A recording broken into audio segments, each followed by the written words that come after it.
আসসালামু আলাইকুম। আজ নিমশা আছি কুমিল্লা।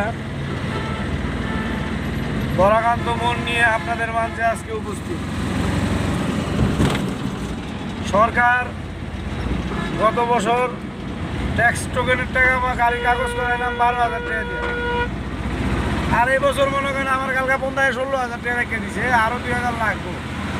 তাহলে একটা বছরে যদি 6,000 টাকা বাড়ে গাড়ির ট্যাক্সের টাকা, ইনকাম ট্যাক্সের টাকা, একটা গাড়ির মাহাজন বাঁচবো কেমনে? মরে যাবো দি। আর সব মরা ড্রাইভার কুপড়ে মারতে হইব, আর গাড়িওয়ালা কুপড়ে মারতে হইব। হ্যাঁ, আপনার দেশের টাকা কমে গেছে থেকে কি সব বেডের টাকা, ট্যাক্সের টাকা সব ড্রাইভারকে কান তুলে দিতে হবে। আর কাপড় সুতা খুললে গেছে কালকে, এরকম একটা অবস্থা। একটা কাগজ করতে দেয় 16,000 টাকা না, একটা ট্যাক্স টোকেন।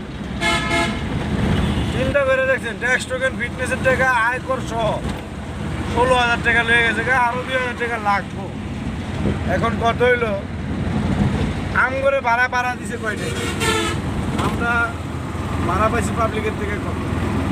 আমরা করে খালি চলো না বলো না, খালি চলো না খাইলাম। গাড়ির ড্রাইভাররা মাহাজনটা মরে যাবো, গাড়ি পাল বোকা করতে করতে। জিনিস ইনসাফ খাটান যায়, এক বছরে 6,000 টাকা বেশি।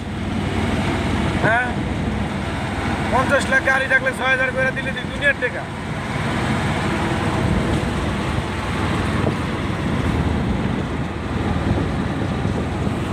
বরাকান্ত মনের কোনো শেষ নাই।